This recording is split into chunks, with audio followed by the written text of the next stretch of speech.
Bueno, buenas noches a todas y todos, eh, a un nuevo encuentro del seminario de la Asociación Costarricense de Filosofía del Derecho y Filosofía Práctica, que también pues, recibe el auspicio de la Facultad de Derecho de la Universidad de Costa Rica y del Instituto de Investigaciones Jurídicas de la misma universidad.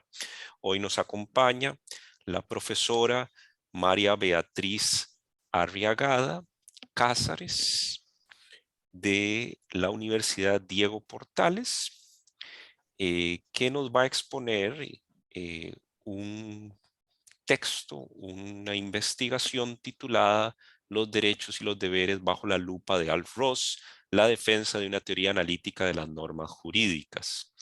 La dinámica, pues, no es nada novedoso, sencillamente expones unos 40 minutos, habíamos hablado, si querés o menos, vos decidís, y luego intercambiamos un poquito con las personas que están presentes. De nuevo, muchas gracias y adelante. Vale, bueno, muchas gracias Alejandro por la invitación. Estoy muy contenta de estar aquí, así que desde ya agradezco la paciencia que han tenido, si es que han podido leer el texto, y pido disculpas por la extensión, como les contaba recién. Se trata de un texto que escribí para un libro colectivo sobre teoría analítica de los derechos. Y entonces aquí me interesó ocuparme de cómo Ross analiza las expresiones, ¿verdad? Derecho, subjetivo y deber, tanto en el discurso de las autoridades normativas como en el discurso de la ciencia jurídica. Y entonces, a partir de esto, bueno, les cuento un poco, este es el contexto, digamos, un texto que escribí para un libro, pero que a mí me entretuvo mucho, la verdad es que me fascinó. Yo había leído antes a Ross, lo tenía entre mis favoritos, pero bueno, en esta fue como una revisita bien interesante. Y Alejandro me había pedido que habláramos o discutiéramos en esta sesión sobre reglas regulativas y reglas constitutivas, y pensando especialmente en las normas de competencia. Y bueno, como ustedes pudieron ver, el texto, o sea, un eje importante del texto es esta distinción, como lo es en la mayoría de mis trabajos. Así que luego, cuando discutamos, hablemos de eso si es que les parece bien. Entonces, como contexto para que se entienda cuáles son las tesis que planteo en este trabajo, en el mismo trabajo lo digo, creo que lo primero que es importante hacer desde una perspectiva analítica es identificar los discursos en los cuales estas expresiones que me interesó analizar desde la perspectiva de Ross, derecho subjetivo y deber, en cuáles discursos aparecen, ¿verdad? Y aparecen al menos, ¿verdad? En 5 discursos. En el discurso de las autoridades normativas, que claramente es un discurso normativo, el discurso de los órganos aplicadores del derecho, que también me parece un discurso normativo, el discurso de la dogmática jurídica o de los juristas que hacen dogmática, que también, en mi opinión, es un discurso normativo. Luego tenemos el discurso de la ciencia del derecho, que podríamos decir que es un discurso informativo o descriptivo. Y por último, en el discurso de los juristas teóricos de la teoría general del derecho, que conocidamente es un discurso reconstructivo. Cuando hablamos de derechos y deberes, una cuestión importante para decir es que la referencia ineludible es a los clásicos ensayos de Hoffel, cuyo discurso teórico jurídico y por lo tanto reconstructivo se refiere a discursos de jueces y juristas con una finalidad, digamos, de explicitar ciertos usos de las expresiones derecho y deber, y luego plantear redefiniciones, ¿verdad?, que no tendrían las ambigüedades que afectan a esos usos. Como es de sobra conocido, lo que hace Hoffel es mostrar que las expresiones derecho y deber son frecuentemente usadas por jueces y juristas para designar diferentes conceptos que deberían ser distinguidos, ¿verdad?, para evitar confusiones. Y luego lo que hace es analizar estos conceptos que considera fundamentales o los comunes denominadores, ¿verdad?, a los discursos que analiza, en un esquema de relaciones de correlación y de negación. Este análisis de Hoffel es importante para este trabajo, y por eso digo esto en la exposición. Ha sido entendido como referido a las normas, es decir, al discurso de las normas, o al discurso de las proposiciones que describen normas, e incluso se ha dicho que a ambos discursos. Y a su turno, los términos hoffeldianos se entiende que pueden ser usados tanto para formular normas como para describirlas.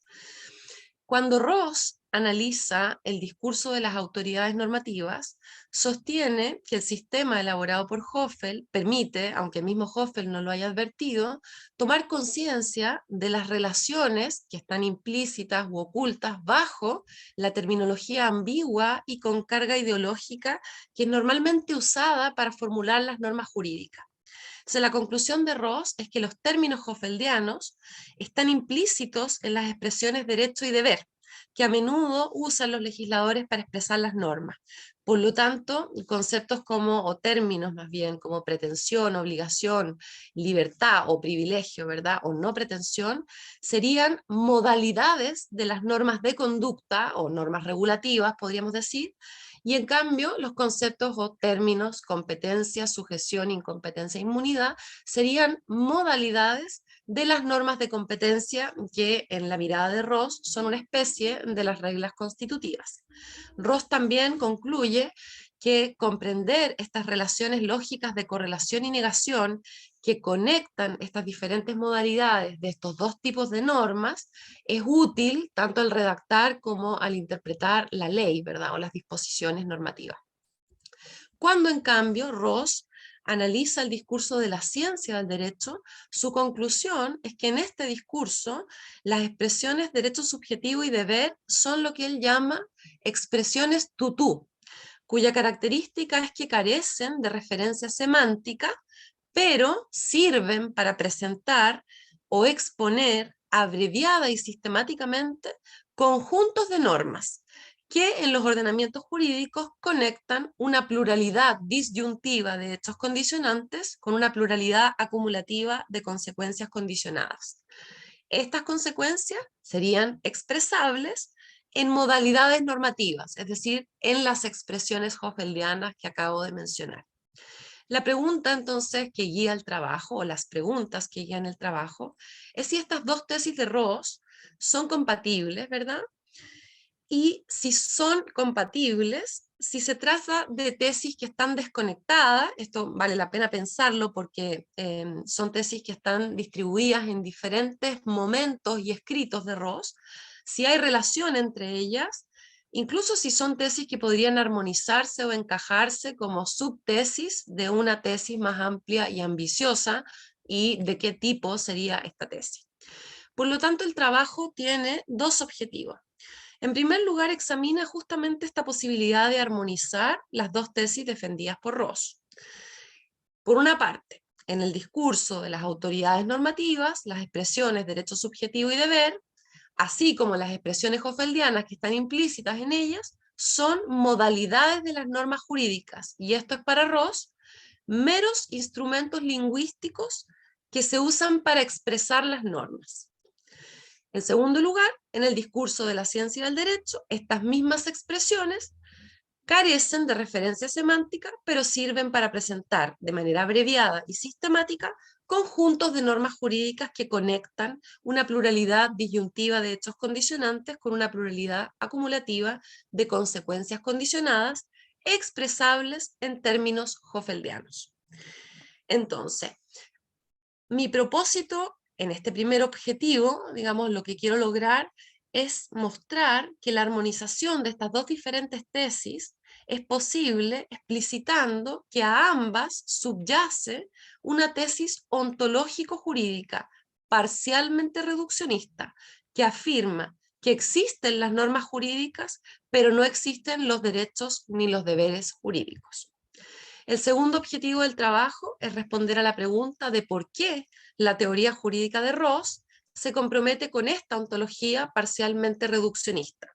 Y mi propuesta es que esta elección de Ross admite ser leída en clave metateórica, es decir, como un metalenguaje referido al discurso reconstructivo de los teóricos, como un emplazamiento que, dirigido a los teóricos del derecho, invita o recomienda dejar de hablar del derecho en el sentido de dejar de pensarlo en términos de derechos y deberes, o de la existencia de derechos y deberes, para pensarlo en cambio en términos de la existencia de normas que guían la conducta de las personas. En este contexto también al final intento ilustrar la utilidad que para una teoría analítica del derecho podría tener asumir una ontología como aquella con la cual la teoría jurídica de Ross se encuentra comprometida. Por lo tanto, el trabajo tiene 4 secciones, como ustedes pudieron ver.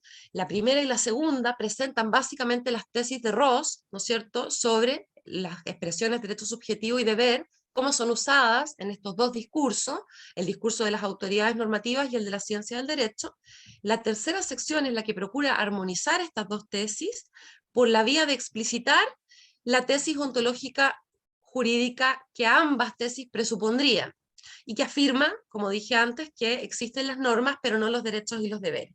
Y la cuarta sección es la que contiene mi propuesta sobre cómo interpretar a Ross, particularmente qué razón puede haber tenido para adoptar esta ontología. Voy entonces brevemente con la primera sección, por supuesto de manera resumida. De lo que se trata esto es de que Ross afirma que las normas se expresan o se suelen expresar mediante un mecanismo que da a entender que ciertos hechos producen, modifican o extinguen ciertas sustancias metafísicas, o efectos invisibles que llamamos derechos y deberes, pero estos en realidad no son otra cosa que vehículos lingüísticos para expresar normas, y que la función de las normas es influir en la conducta de las personas. Ahora, Ross sostiene que el lenguaje del derecho no podría prescindir de esta terminología ambigua y con carga ideológica, y por lo tanto el sistema que elaboró Hoffel lo que nos permitiría es tomar conciencia de las diversas relaciones que la terminología que usa el legislador revela. Y entonces lo que propone Ross es que las pretensiones, las obligaciones, las libertades y las no pretensiones son modalidades de las normas de conducta, y que en cambio las competencias, sujeciones, incompetencias e inmunidades son modalidades de las normas de competencia. Y esta propuesta no sería una construcción arbitraria, sino una estilización, ¿verdad? Un refinamiento, una depuración, una sofisticación del uso real. Y por lo tanto podríamos poner al descubierto que el discurso de las autoridades normativas realmente opera con términos que están recíprocamente ligados por las relaciones de negación y correlación. En este trabajo se examinan cada una de las partes de esta tesis de Ross, es decir, en primer lugar, la distinción entre normas de conducta o normas regulativas, diríamos, ¿verdad?, y normas de competencia como una especie de reglas constitutivas. Y en segundo lugar, se examina la reconstrucción de las expresiones hoffeldianas como modalidades de estos dos tipos de normas. Respecto de la distinción entre normas de conducta y normas de competencia, que es algo que sé que interesa a ustedes, Ross dice que cualquier sistema jurídico bien desarrollado contiene no solamente normas de conducta o regulativas, sino también normas de competencia. Y esta distinción, como sabemos, tiene su origen en una distinción más amplia, que es la que media entre reglas regulativas y reglas constitutivas. En resumen, para Ross, las reglas regulativas prescriben conducta cuya ejecución es lógicamente independiente de tales reglas, mientras las reglas constitutivas definen las condiciones lógicamente necesarias para realizar conductas que podríamos decir son artificiales o institucionales, que no tienen significado ni propósito fuera de tales reglas. Entonces, las normas jurídicas de conducta, según Ross, son regulativas, ¿verdad? E incluyen las normas que imponen obligaciones o prohibiciones, y también las normas permisivas. En cambio, las normas de competencia serían una especie de regla constitutiva, y ellas lo que hacen es determinar las condiciones necesarias y suficientes para producir, modificar o extinguir normas a través de actos jurídicos. Una cuestión importante también que dice Ross es que las normas de competencia son lógicamente reducibles a las normas de conducta. ¿Por qué? Porque las normas de competencia hacen que sea obligatorio actuar de acuerdo con las normas de conducta que han sido creadas del modo establecido en las normas de competencia. Esto, sin embargo, no debe llevarnos a concluir que las normas de competencia son poco importantes. Esta es una cuestión de reductibilidad lógica, pero para Ross, las reglas de competencia son tan importantes. Pensemos, por ejemplo, en las que determinan la estructura y funcionamiento de lo que este autor llama la maquinaria jurídica, es decir, el conjunto de instituciones a través de las cuales se realizan todos los actos jurídicos y las demás acciones que adscribimos al Estado. La mayoría de estas normas son normas de competencia, y conocerlas, según Ross, es conocer ya todo acerca de la existencia y el contenido del derecho. Segunda parte de esta primera parte. ¿Cómo reconstruye Ross las expresiones hofeldianas como modalidades de estos dos tipos de normas? ¿O qué significa que sean modalidades de estos dos tipos de normas? Como el discurso de las normas es, según Ross, de carácter directivo, directivo a entenderse en un sentido bastante amplio, la diversidad de fórmulas que hay para expresar las normas es tributaria de la diversidad de fórmulas lingüísticas en que pueden expresarse los directivos.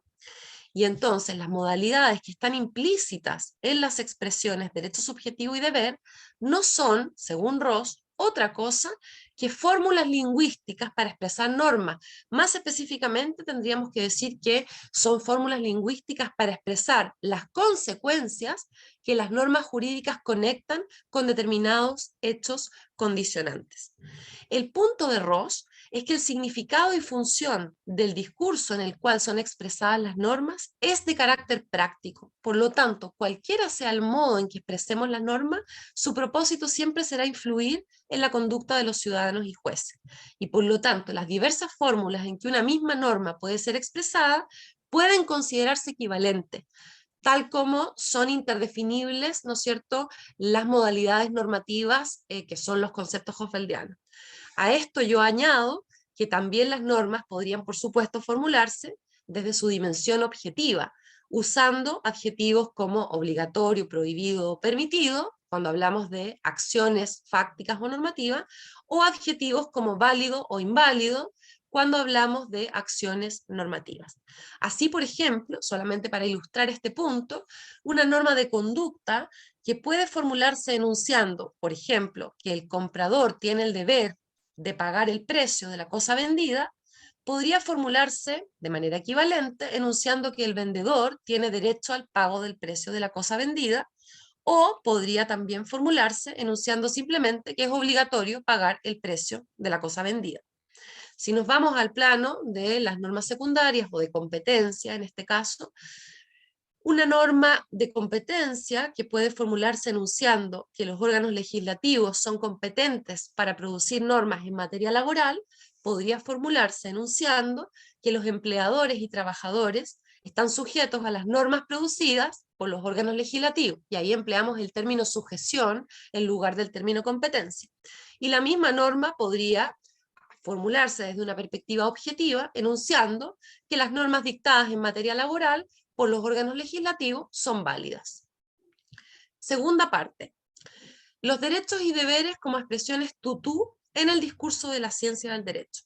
En esta sección se sigue un trayecto que procura explicitar la tesis de Ross sobre el uso de los términos derecho subjetivo y deber ahora en el discurso de la ciencia jurídica, pasando por el uso del término derecho subjetivo, ejemplificado paradigmáticamente por la expresión propiedad, hasta llegar a expresiones como matrimonio, nacionalidad o empleado público, que supuestamente harían referencia a ciertos estatus, pero que al igual que propiedad, al igual que derecho subjetivo, según Ross, sirven para representar la conexión que las normas de un ordenamiento jurídico establecen entre una pluralidad de hechos condicionantes y una pluralidad de consecuencias, es decir, de derechos y deberes, es decir, consecuencias condicionadas expresables en términos hoffeldianos, en términos de pretensiones, de inmunidades, de sujeciones, de incompetencias, etc.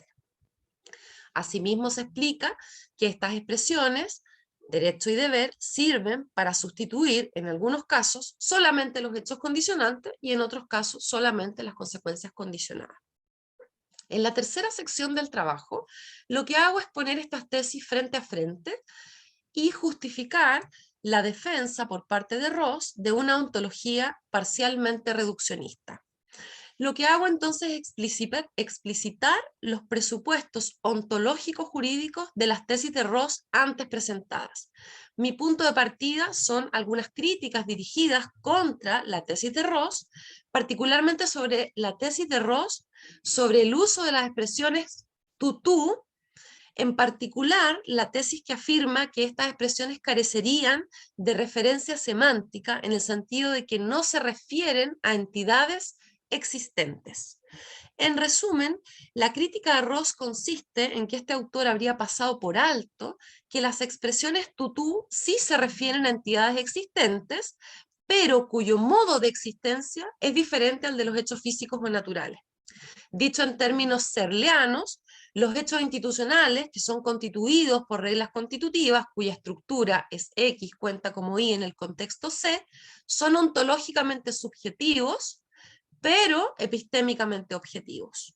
Lo primero significa que una entidad X posea un estatus Y depende de representaciones mentales, actitudes, creencias colectivas o reconocimientos colectivos. Y los hechos institucionales solo pueden existir si son representados como existentes. En cambio, que sean epistémicamente objetivos significa que a pesar de lo anterior, es posible conocerlos y describirlos mediante enunciados que tienen valor de verdad.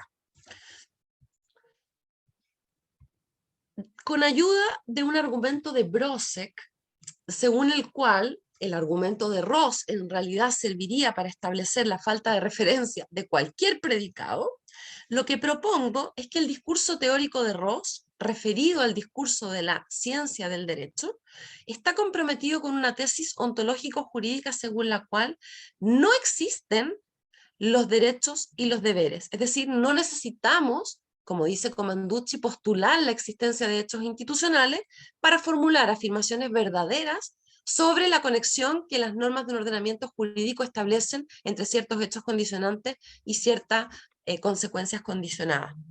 De esta manera, este compromiso, ¿verdad?, ontológico de Ross es, en mi opinión, el mismo que subyace a la tesis que Ross mantiene sobre el uso de las expresiones derecho subjetivo y deber y las modalidades que están implícitas en ello, cuando dice que son meros vehículos lingüísticos para expresar las normas jurídicas y por tanto herramientas del lenguaje del derecho. O sea, me parece que a ambas tesis subyace una misma tesis ontológico-jurídica.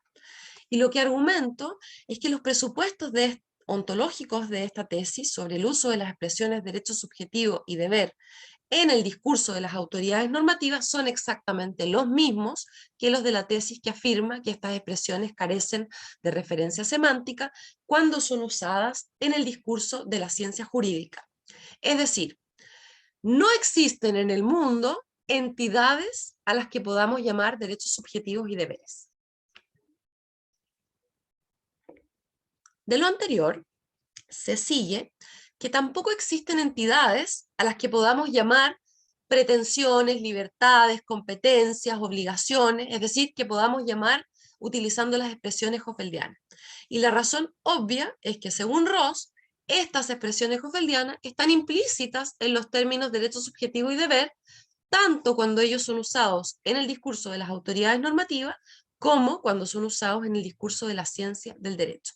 Esto, por supuesto, es analizado con más detalles en el trabajo. Entonces, si para describir situaciones, comillas, situaciones que las normas de un ordenamiento jurídico supuestamente crean, modifican o extinguen, la ciencia jurídica usa, como es frecuente, expresiones hoffeldianas, en mi opinión, habría que concluir, primero, que ellas no tienen referencia semántica, en el sentido de que no existen entidades a las que podamos hacer referencia mediante las expresiones hoffeldianas, ¿verdad? En segundo lugar, podríamos decir que sí tienen referencia semántica, pero solo en la medida en que sean usadas por el discurso de la ciencia jurídica para representar o describir normas existentes, específicamente las consecuencias que aquellas normas conectan con determinados hechos condicionantes. La conclusión de esta parte es que la teoría de Ross está comprometida entonces con una tesis ontológica reduccionista.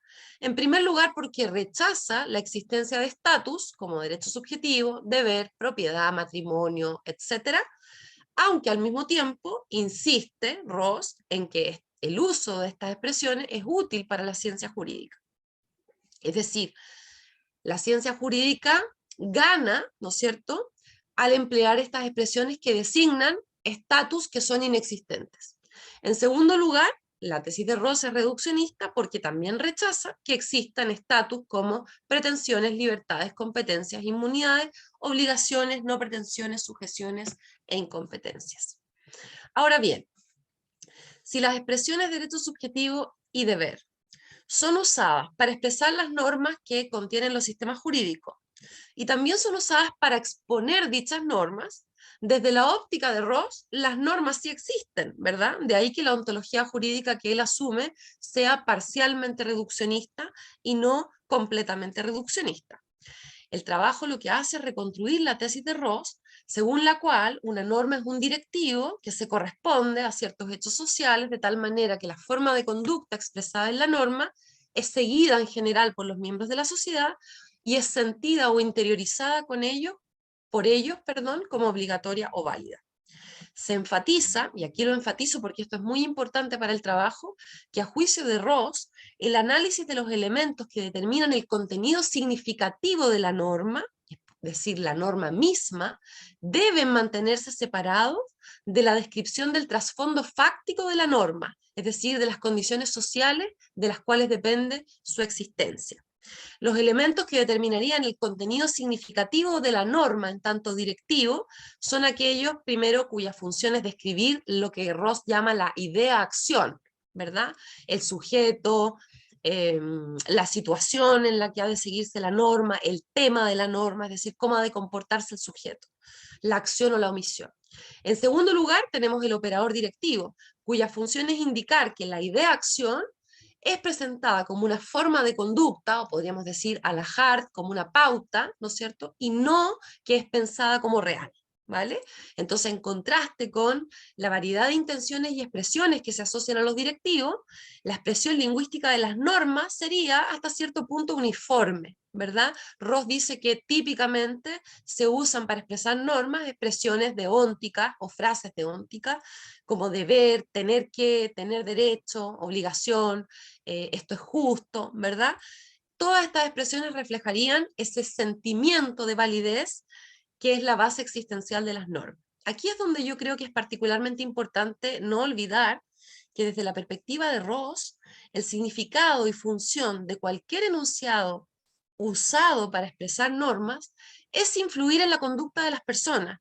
Por lo tanto, si nos encontramos con enunciados que se formulan en términos de derechos y deberes que supuestamente serían creados, modificados o extinguidos cuando se verifican ciertos hechos, tenemos que no olvidar que estamos hablando de expresiones que solo se utilizan como herramientas lingüísticas para expresar las normas.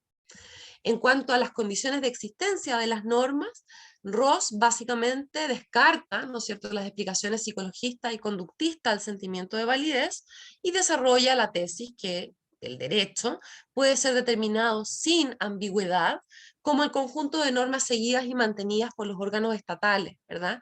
Estas reglas, que son las que gobiernan la estructura y funcionamiento de la maquinaria jurídica, no son reglas impuestas por la fuerza, sino cumplidas voluntariamente en virtud de la lealtad que tienen estos órganos con la Constitución, con las instituciones derivadas de la Constitución, junto con las sanciones no violentas de desaprobación y crítica que esta actitud implica, nada de lo cual, por supuesto, excluye que se apliquen sanciones organizadas, como es característicamente en el derecho en tanto orden institucional.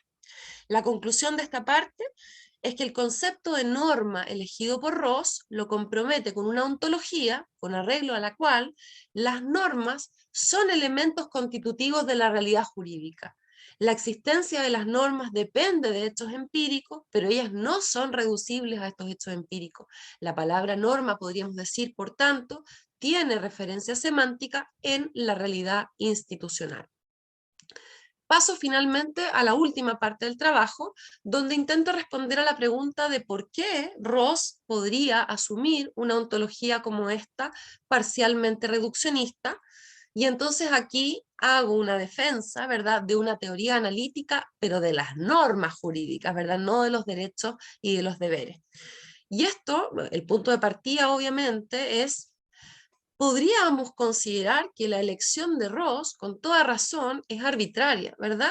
Porque respecto de las normas, podríamos decir lo mismo que hemos dicho respecto de los derechos y los deberes. Es decir, si la ciencia jurídica que expone el derecho en términos de derechos y deberes, tiene un pensamiento tutú, y en ese sentido es un pensamiento semejante a un pensamiento primitivo, ¿verdad?, que cree en sustancias metafísicas, podríamos decir que si creemos en la existencia de normas, también estamos acercándonos al pensamiento mágico de carácter primitivo. También podríamos al revés decir respecto de los derechos lo mismo que hemos dicho respecto de las normas. Es decir, si tanto las normas jurídicas como las descripciones de las normas jurídicas se expresan en términos de derechos y deberes, ¿por qué tendríamos que rechazar que existan entidades denotadas por los términos derecho y deber? Podríamos argumentar que dichas entidades existen de un modo diferente a los hechos físicos y que por lo tanto tienen referencia semántica en la realidad institucional. Una vez que admitimos, ¿verdad?, que los hechos institucionales dependen del lenguaje, puesto que el lenguaje puede cumplir una función operativa, no habría mayor inconveniente en admitir jerarquías de hechos institucionales, ¿verdad?, como admite Searle. Entonces, el estatuto de norma se ubicaría, o el estatus de norma, perdón, se ubicaría en un nivel más bajo que los estatus de los derechos y deberes en la estructura de las jerarquías de la forma X cuenta como Y en el contexto C. Una tesis ontológico-jurídica que afirma que existen las normas, pero rechaza que existan derechos y deberes, podría tener sentido, por ejemplo, si estamos en un discurso prescriptivo o valorativo del discurso del legislador. Por ejemplo, Olive Crona se queja, ¿verdad?, de que el legislador utilice esta terminología de derechos, obligaciones o términos semejantes. Entonces pareciera que las normas se ocupan primordialmente de la existencia de derechos o de deberes y no suelen tratar, o lo hacen solo parcialmente, las acciones de las personas. Este tipo de crítica también la podríamos extender al discurso de los juristas. Ellos describen las normas en términos de derechos subjetivos y deberes, y por lo tanto sería razonable pensar que esta forma de describir las normas contribuye significativamente a oscurecer la función que tienen las normas o el propósito que tienen las normas, que es el de influir en las acciones de las personas, cosa que le importaba mucho a Olive Crona y también a Ross. Este tipo de crítica entonces podría hacerse extensiva al discurso de la ciencia del derecho. Sin embargo, sabemos que Ross, cuando analiza las expresiones de derecho subjetivo y deber, tanto en el discurso de las autoridades normativas como en el discurso de la ciencia, llega a la conclusión, o más bien, no llega a la conclusión de que estas expresiones deban ser eliminadas de esos discursos. De hecho, reconoce en ambos casos su utilidad. Entonces, uno podría pensar sencillamente que la elección ontológica de Ross tiene que ver con una cuestión de economía ontológica, ¿verdad? Obviamente una teoría que reduce el número de entidades a las cuales tiene que referirse es mejor que una que multiplica las entidades a las cuales tiene que referirse.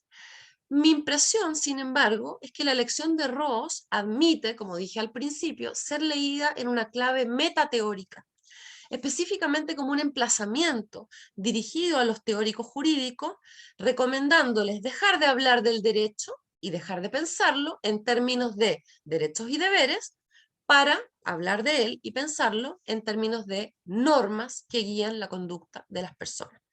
Lo que hago entonces en el trabajo es exponer las condiciones bajo las cuales o que favorecen, digamos, esta lectura que yo propongo. Y entonces lo que hago allí, no lo voy a hacer acá porque sería muy largo, pero es reconstruir una tesis consolidada entre los teóricos jurídicos, muchos, ¿no es cierto?, de nuestros amigos, estudiosos también de Hoffel, según la cual las normas jurídicas crean, modifican, extinguen y adscriben a los individuos relaciones o situaciones hoffeldianas. Y entonces ilustro este paso, que es un paso inadvertido, desde decir que una expresión hoffeldiana es una fórmula lingüística para expresar las normas, a decir que son atributos creados, modificados, extinguidos y adscritos por norma. Y esto lo ilustro con Guastini, que en mi opinión no se da cuenta que está manteniendo dos tesis incompatibles, ¿verdad? Su tesis parece afín a Ross, cuando dice que las normas jurídicas pueden ser formuladas a través de expresiones hoffeldianas, pero luego Ricardo Guastini afirma que la dimensión subjetiva de una norma, a la que suele llamarse situación jurídica subjetiva, es el atributo que una norma adscribe a un sujeto. Y dice también que las normas instituyen situaciones y relaciones jurídicas. Mi punto es que del hecho de que las normas puedan ser formuladas en términos de atributos o situaciones adscritas a ciertos sujetos, de ello no se sigue que las normas realmente adscriban tales atributos o situaciones a los sujetos. Esto no es lo mismo, ¿verdad? Son dos cosas distintas. Esta tesis de que las normas crean, modifican, extinguen y adscriben a los individuos situaciones y relaciones hoffeldianas, además encuentra respaldo, hay que decirlo, en el propio Hoffel.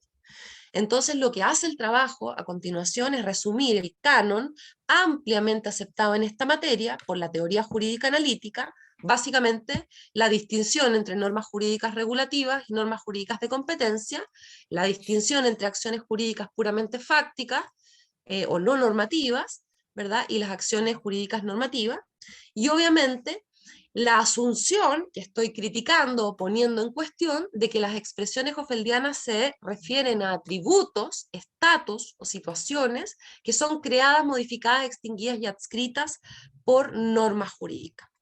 Finalmente, en la ruta de Ross, ¿verdad? Digo algo más sobre la relevancia que tiene prestar atención a la función de las normas jurídicas en tanto guías de conducta y entonces dejar de hablar de derechos y deberes. Estas consideraciones que acabo de hacer, ¿no es cierto?, resumen el contexto que respalda mi propuesta de entender la tesis ontológico-jurídica de Ross en clave metateórica, ¿verdad?, como un emplazamiento de los teóricos del derecho.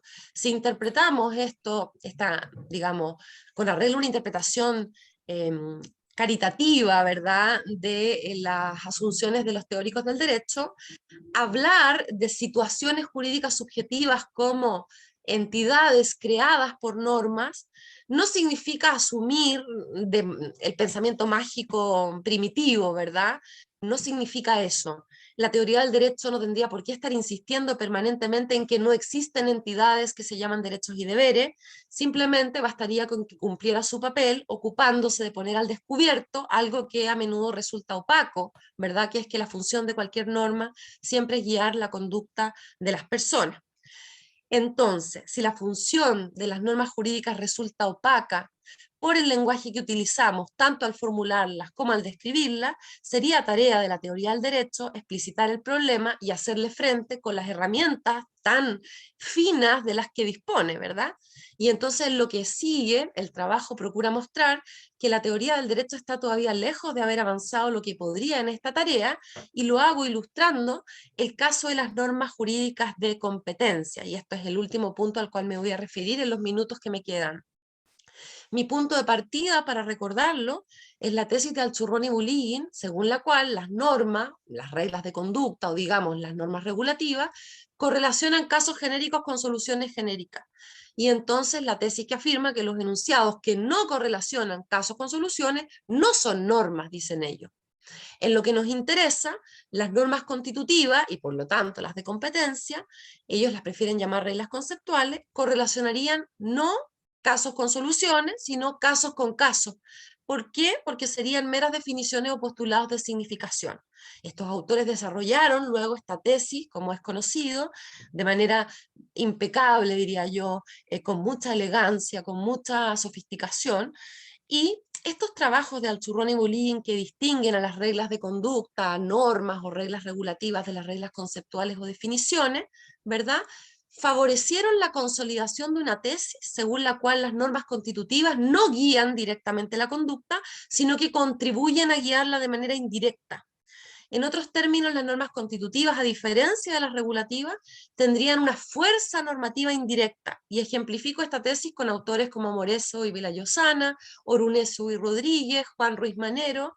Creo que no es necesario aquí que nos detengamos en el detalle de los argumentos de estos autores. Me interesa más bien poner en cuestión las estipulaciones que ellos adoptan, y entonces intento proponer una estipulación distinta y mostrar que, estipulando algo distinto, podríamos llegar a la conclusión de que las reglas regulativas y las constitutivas guían la conducta directamente, y que no es cierto que las reglas regulativas tienen una fuerza normativa indirecta. Ahora, lo que me interesa justamente es poner en discusión esta tesis, ¿verdad?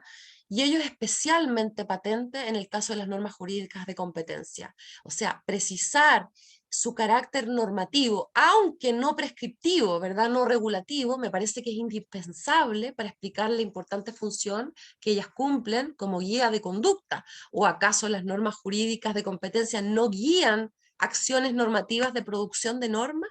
Y entonces mi impresión es que Ross estaba en la dirección correcta cuando decía que las reglas constitutivas establecen las condiciones necesarias para realizar, ojo, conductas que no tienen significado ni propósito fuera de las reglas, y que estaba en lo correcto cuando enfatizaba que las normas de competencia determinan condiciones innecesarias y suficientes para realizar válidamente actos jurídicos que producen normas.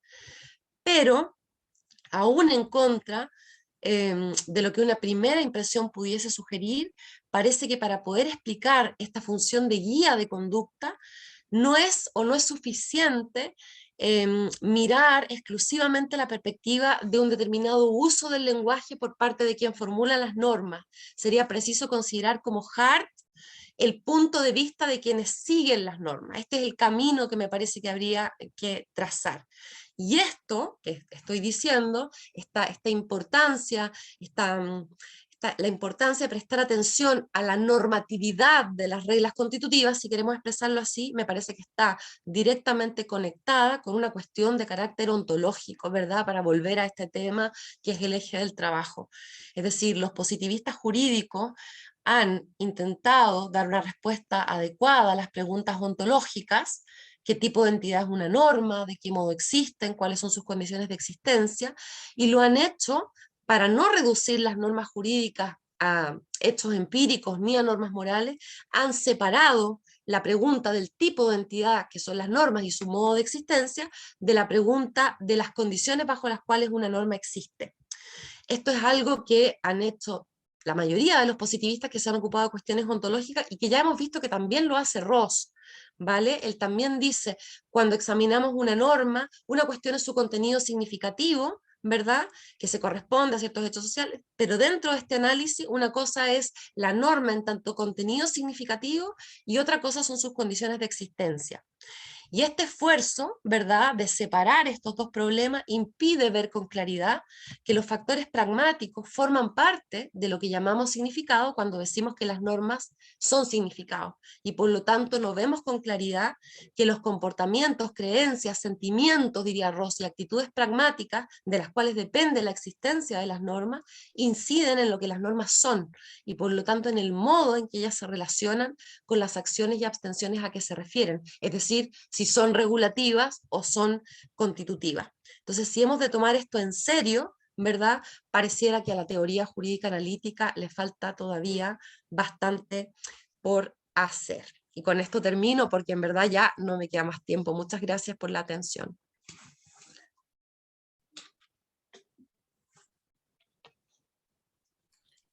Bien, excelente. Muchas gracias, María Beatriz.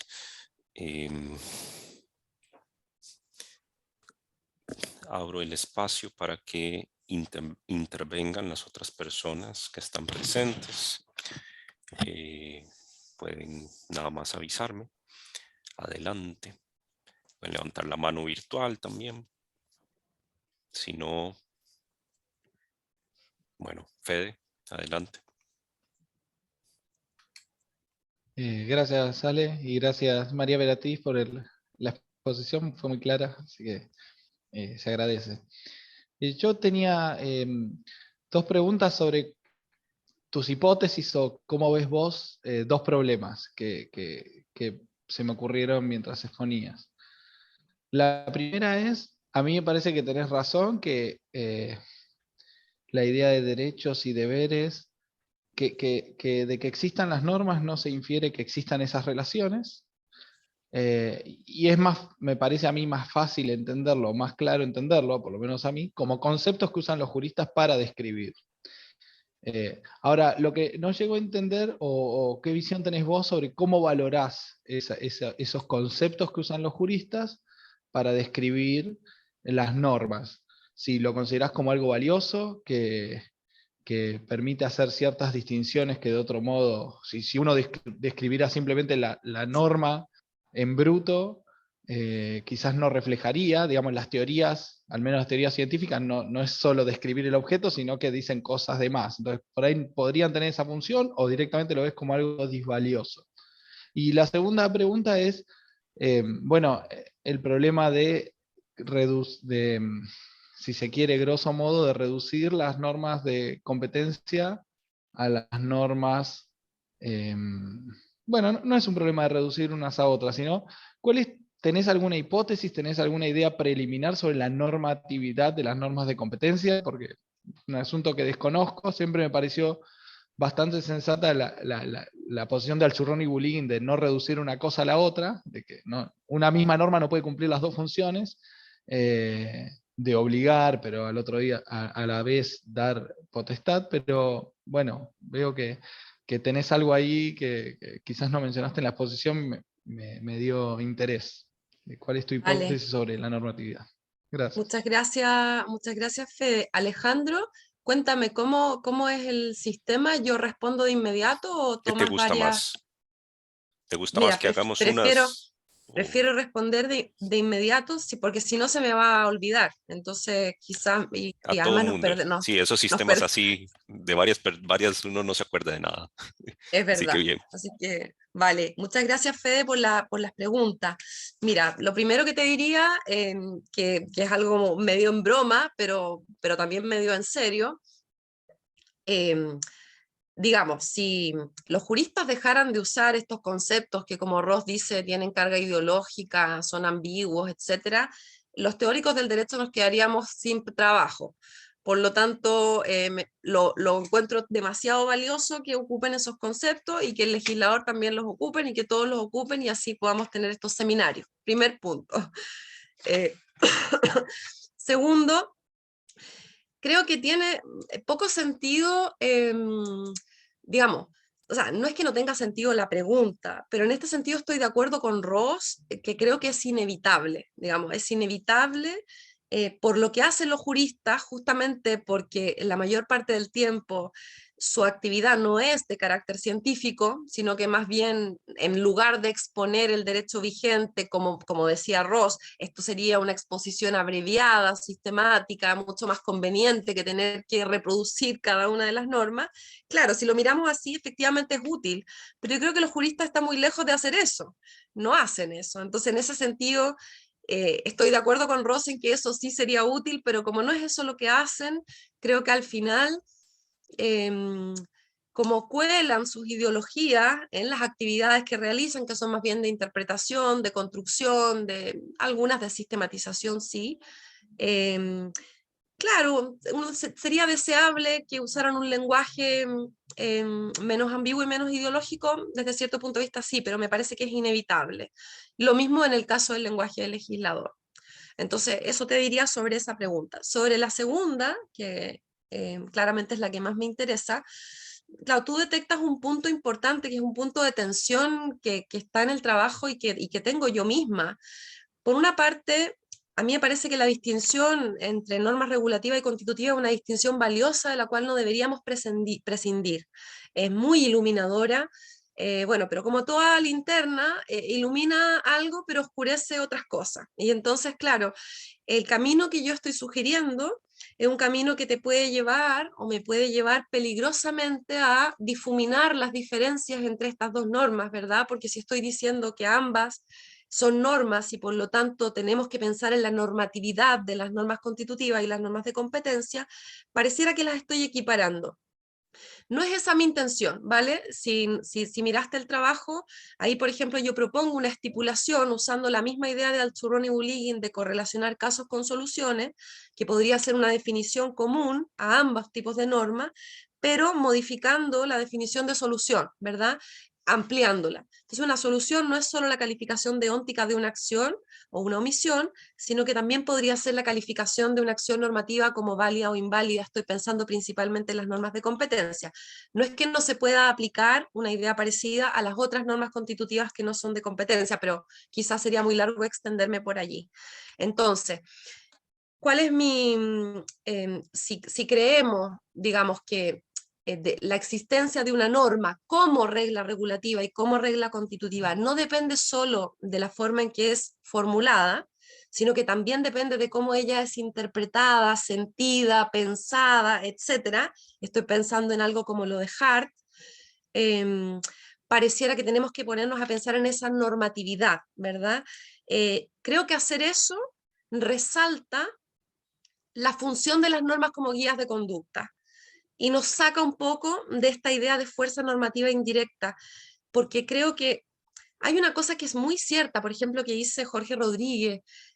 Obviamente estas dos tipos de normas son interdependientes. Tiene sentido, ¿no es cierto?, que haya normas de competencia que determinan las condiciones necesarias y suficientes para que se dé una instancia válida de un predicado jurídico. Y tiene sentido porque ese predicado jurídico luego, las consecuencias, ¿no es cierto?, van a ser establecidas en normas regulativas. Vale, ok. Y podríamos decir mucho más sobre la interdependencia. Pero me parece que de esto no se sigue que las normas de competencia no tengan lo que queremos identificar como fuerza normativa en el sentido de guía de conducta. Puede que no tengan exactamente la misma fuerza normativa, si lo queremos expresar así, pero de que son guías de conducta a mí me parece que lo son. No me parece una buena salida, no me parece explicativa de cómo operan en la práctica las normas de competencia para quienes las usan. Creo que en esto Hart tenía algo de razón, y cuando él hablaba de la necesidad de resaltar este punto de vista interno, que esto no significa que comparta todo lo que dice Hart, pero me parece que él estaba pensando en un punto de vista interno también de las normas secundarias, ¿verdad? No solo de las reglas que imponen obligaciones. Se me parece, Fede, que el camino va por ahí, pero que es un camino peligroso. Es decir, que hay que tener cuidado al caminar por allí, de no difuminar una distinción que me parece extraordinariamente útil, al punto que yo misma he defendido que podríamos hablar de que son tipos de entidades diferentes, es decir, no ontológicamente homogéneas, porque son significados diferentes. Entonces, hay una tensión en mi trabajo y en mi persona, digamos, no tengo ningún problema con reconocerlo, y un poco estoy en eso, no lo tengo completamente resuelto. Bien, genial. Dos Sebastianes. Primero puede ser Bravo y luego Chavarría. Adelante. Estaba Sebastián Chavarría primero. Entonces, Chavarría primero, está bien. Es más o menos lo mismo. Lo que pasa es que aquí la cuestión de los participantes se agrupan por el orden alfabético, entonces por eso Bravo aparece primero, ¿no? Ah, vale. Sí, eso sí es. Bueno, si me dan la palabra, pues yo le entro. María Beatriz, mucho gusto, un placer, te saludo desde Honduras. Estudié tu texto y es impresionante. Realmente tuve que estudiarlo con profundidad, no pude bromear con ese texto. Yo lo molestaba a Alejandro porque es de los que a mí me hace estudiar, ¿sí? Si por mí fuera, vendría a guitarrear nada más, pero no, me lo estudié bien. Y tengo varias líneas de planteos, pero como hay muchos participantes, voy a hacerte una pregunta muy concreta y luego, si hay chance, pues te comentaré las otras cosas que pienso, ¿no? Vale. Yo veo que tu planteo es claramente ontológico, estás hablando de la existencia frecuentemente y echo de menos que, digamos, lo profusa que fuiste con respecto a la teoría del derecho, que realmente impresionante todo lo que manejas en ese aspecto. No lo encontré tanto en tus aspectos de ontología general. Entonces yo en lo que leí, yo le di vuelta y traté de encontrar, digamos, cuál es tu posición en el marco de la ontología general con respecto al problema de la existencia, ¿no? tradicionalmente se plantea que la existencia es una propiedad o no lo es. Digamos que los ontólogos se dividen en estas dos posiciones. Yo quería saber si habías pensado la cuestión, si te habías propuesto, si considerabas que la existencia es una propiedad en primera parte, y si pensás que es una propiedad, bueno, ¿cómo la determinás? Quisiera saber cómo te planteas, cómo te mueves en ese mundo, porque pareciera que por ratos lo que lo determina es el tema de la referencia semántica, pero yo ahí ya suspendí el juicio, no me animaba yo a interpretarte, ¿verdad? Vale, Entonces vale. yo quisiera que nos comentaras sobre eso y luego si hay chance, pues, y dependiendo de tu respuesta, veré si puedo continuar, digamos, planteando algunas otras cuestiones. Te Vale. agradezco mucho y gracias por hacer más extensivo el texto. Vale. Muchas gracias, Sebastián, por la pregunta. Y en esto quiero ser súper franca. O sea, la pregunta no está respondida en el trabajo y no pretende ser respondida, porque el trabajo es una reconstrucción de las tesis de Ross, ¿verdad? Entonces, a mí me interesa explicitar las tesis que están implícitas en lo que dice Ross. No, no, y no es, o sea, por supuesto que es un tema que me interesa, respecto del cual estoy leyendo y aprendiendo. Lo digo muy modestamente porque yo no soy una filósofa, digamos, soy una profesora de teoría del derecho y por lo tanto son temas que creo que me quedan bastante grandes. Mira, em, creo que no hay problema en hablar de una propiedad y si son una propiedad, claro, la existencia de las normas es una propiedad normativa y creo que de la mano de los filósofos del derecho igual hay bastante paño que cortar. De partida, Kelsen ofrece allí digamos, es un nicho casi interminable respecto de, digamos, su tesis respecto de la existencia específica de las normas. Es una tesis que ha dado para tanta discusión y si uno sigue la discusión de los teóricos del derecho sobre este tema, lo que está diciendo hoy día Cristina Redondo, por ejemplo, no es muy diferente. A mí me parece que Cristina Redondo es tremendamente kelseniana, aunque ella no lo diga, digamos. Entonces, creo que sí podemos hablar de propiedad. No veo que sea un problema decirlo de esa manera, pero te soy bien honesta, yo no he llegado todavía a decir, mira, esta es mi opinión sobre qué es la existencia. No, no tengo una opinión, pero sí me interesa, esto sí que me interesa mucho más, es qué concepto de existencia presuponen los teóricos del derecho cuando hablan de lo que hablan, o qué concepto de existencia presuponen los legisladores y los juristas, que es a lo que yo me dedico. Así que lamento decepcionarte, Sebastián. ¿Puedo seguir? ¿Me das permiso, Bravo? No te vas a resentir Pero conmigo. Sebastián, pero no, porque Ah, primero no me parece no, está bien, no, está bien, me adecuado someto para las a la normas normatividad. establecidas. Exactamente. Primero, don Sebastián Bravo, por favor. Gracias. Eh, Pensando bueno, viendo el texto y escuchando la exposición, pensaba en la utilidad práctica que podría tener esto desde el punto de vista del discurso de los procesalistas o de los jueces también. Pensaba lo siguiente, porque el concepto de derecho subjetivo tiene bastante usos prácticos, por ejemplo, en el derecho procesal. O sea, se entiende el derecho subjetivo como lo entienden los civilistas, que es un tipo de concepto, pero también en un proceso podemos hablar del derecho a la acción o de la diferencia entre acción y pretensión. Y esto, desde los procesalistas, distinguen, por ejemplo, cuando alguien pueda tener un derecho o no, pueda generar una falta de legitimación activa, una falta de legitimación pasiva, o rechazar o acoger una demanda en la sentencia definitiva. O sea, hay una serie de problemas que parecen problematizarse, o sea, que parecen eh, eh, estructurarse sobre la base del concepto de derecho o de deber.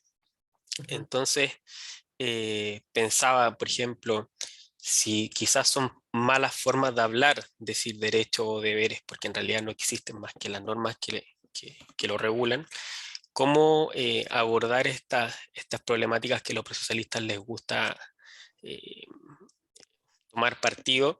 Y por ejemplo pensaba, no sé, una demanda interpuesta en donde se oponga una falta de legitimación activa, si ya es impropio quizá de la teoría del derecho a hablar de que no existe un derecho del demandante a accionar, se podría explicar de forma diferente, en definitiva.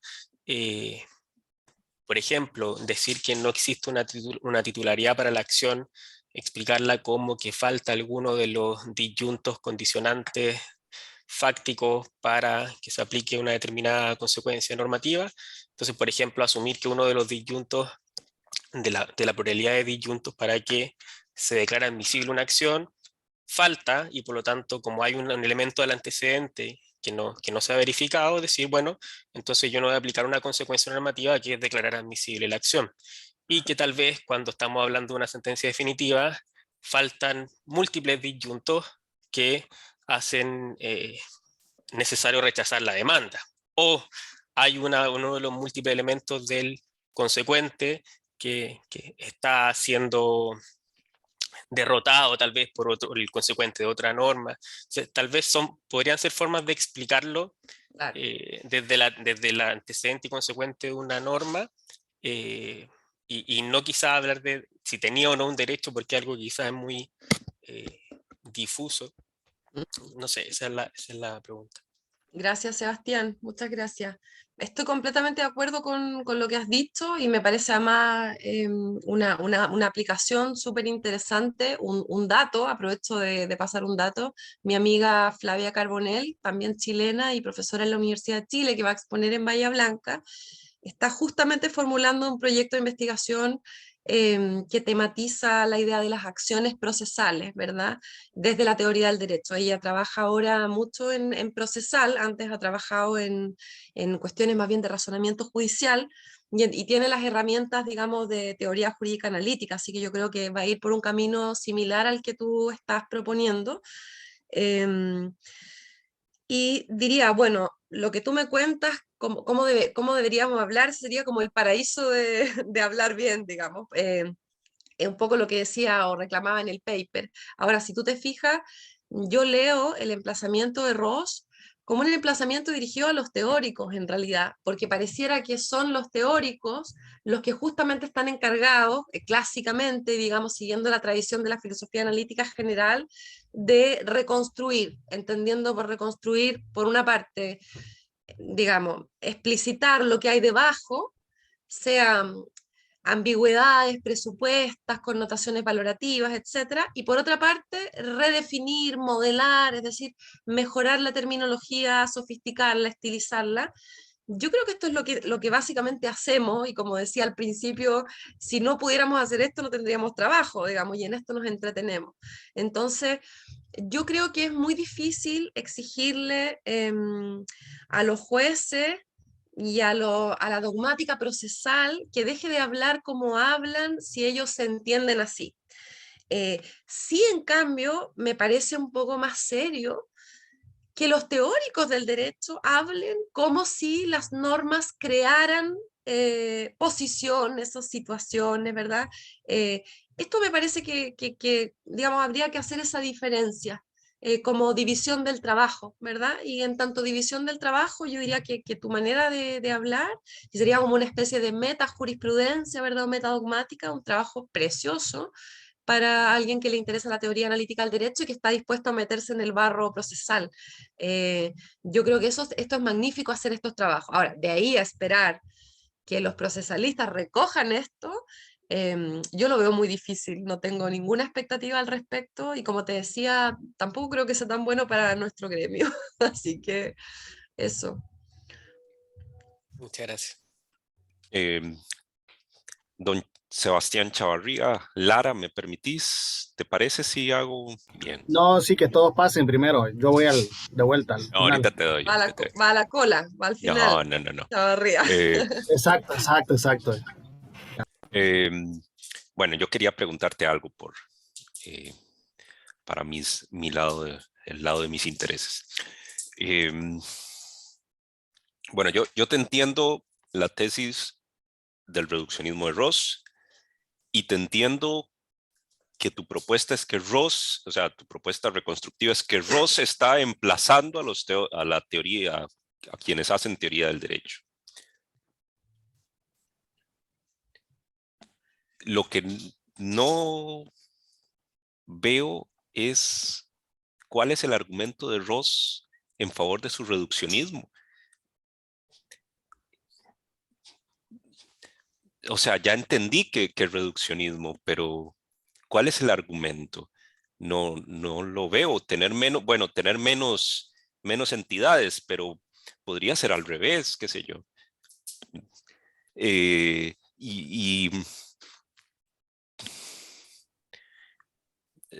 No es metafísicamente necesario que no existan derechos, propiedad y cosas por el estilo. De hecho, sería totalmente contraintuitivo, por ejemplo, para un jurista romano, ¿verdad? Decir que lo que hay son normas, pero no están los derechos. Más bien diría lo contrario, yo supongo, que primero están los derechos y hay unas reglas ahí, pero bueno, no, las 12 tablas, pero es muy poquito. En realidad la cuestión está en ahí, ¿verdad? Entonces, falta el argumento. El de Olive Crona me pareció un argumento, pero lo que pasa es que es institucional o algo así y contextual. Es para nosotros que tenemos legisladores y que decimos que hay que obedecer a los legisladores. Pero sin ello, el emplazamiento, ¿en qué se basa? No lo veo. Y una cosa, o un segundo pequeñísimo comentario. En relación con las normas constitutivas. Algo así como para complementar o agregar a tu posición, que me pareció espectacular. Una de las ideas, junto con la idea de que las normas constitutivas regulan indirectamente, es que acompaña mucho, es que son son reglas conceptuales. De hecho, me acuerdo que Bullying decía que sobre regla de reconocimiento, inicialmente él decía que era una definición, me parece. Sí. Y me parece que no son definiciones de ninguna forma. Y esto se evidencia, y este es el punto que quería como complementar, a ver si te entendí bien, porque según yo estoy intentando aplicar lo que vos propones, esto se evidencia en cómo nos comportamos ante, por ejemplo, el incumplimiento de una norma de competencia, que es radicalmente distinto a cómo nos comportamos por el incumplimiento, por el mal uso de una definición. Evidentemente, algunos de los incumplimientos de normas de competencia, por ejemplo, implican revoluciones sociales. Ningún incumplimiento de una definición genera ese tipo de comportamientos, por decir algo, ¿verdad? Pero en general nuestros comportamientos normativos son distintos y entiendo que a lo que vos estabas proponiendo, en las propias formas normativas de comportamiento, hemos de poder distinguir elementos por medio de los cuales evaluar las diversas clases y las características de esas clases de normas, tal que a partir de ello podríamos decir que las normas constitutivas no son análogas ni definiciones. Y ya, esos son los dos comentarios. Gracias. Gracias, Alejandro. Lo primero creo que lo puedo responder muy rápidamente en el siguiente sentido. Yo creo que el trabajo da cuenta de que no hay una razón, no hay una justificación para el reduccionismo o la tesis de Ross, digamos, la tesis reduccionista de Ross. A mí me parece que no la hay, si la hay no es evidente. Yo no encontré un fundamento distinto, salvo el que yo misma insinúo, que es que una teoría que se refiere a menos entidades es una mejor teoría.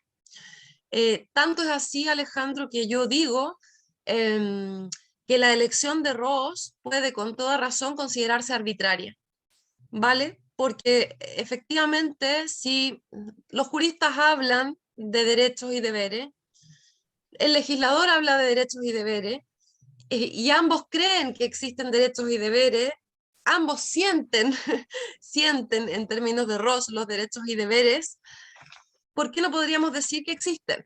¿Vale? O sea, tendríamos que aplicar la misma lógica que aplicamos a la existencia de las normas, que es algo en lo que me parece que Ross sí cree.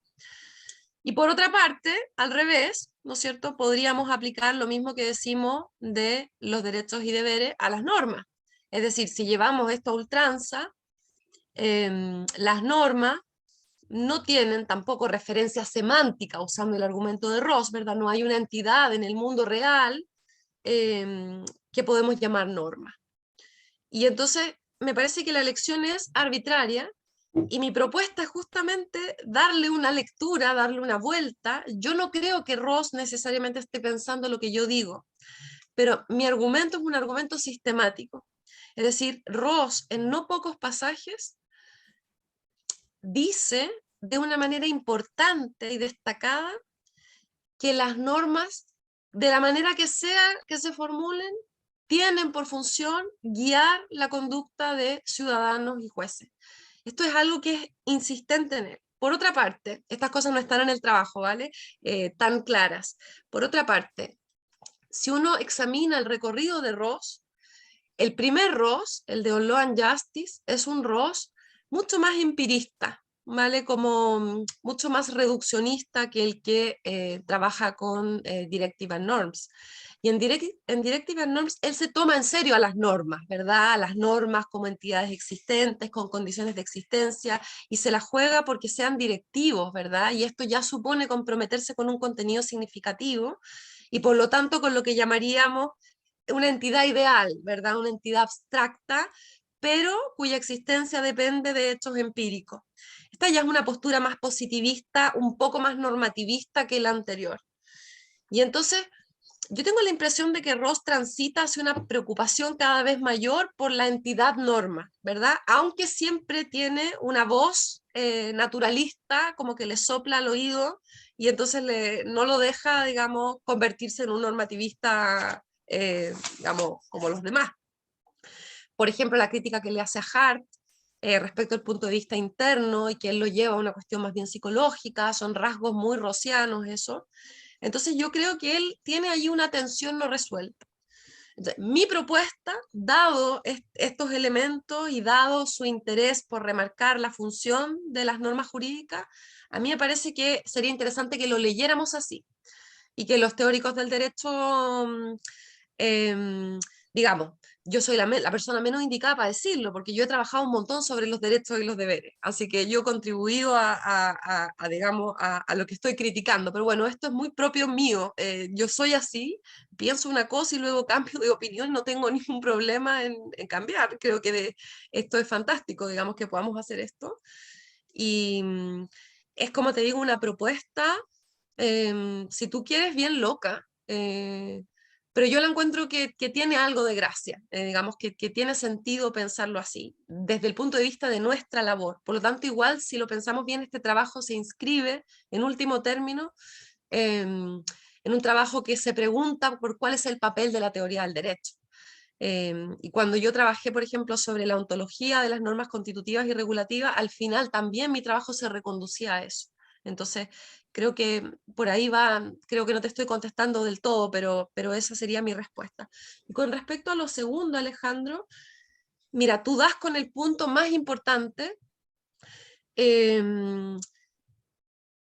decir, como dijeron Alchurrón y Bulíguin, y dijo Guastini durante mucho tiempo también, estas son reglas conceptuales, postulados de significación, definiciones parciales, en fin. A mí esto no me convence. Y te voy a decir, todos tenemos tensiones internas, ¿verdad? Yo también la tengo. Y esta es mi tensión. Mira, yo creo que es lo que hicieron Alchurrón y Bulíguin es fantástico, porque nos permitieron ver estas diferencias, ¿verdad? En términos de la consecuencia que se sigue, de la inobservancia de una y de otra. Eh, la cuestión estructural quedó súper clara con la idea de reglas conceptuales.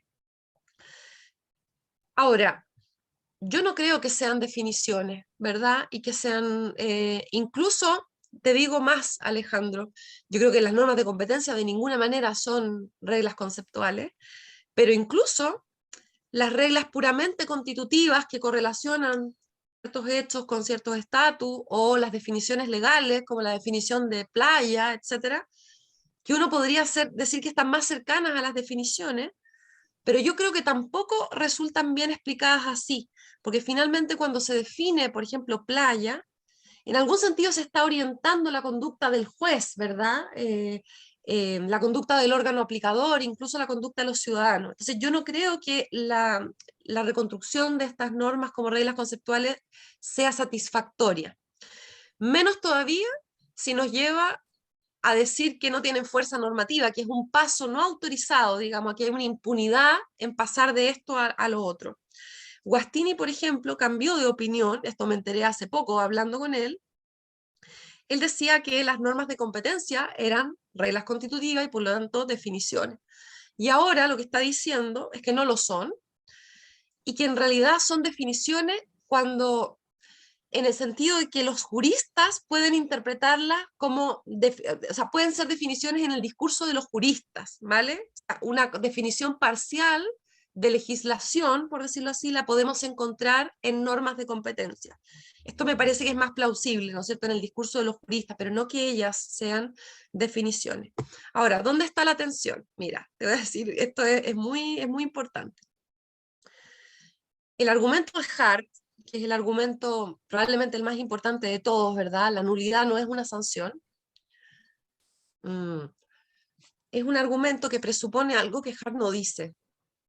Y esto es algo de lo que se dio cuenta Jorge Rodríguez. Y es que,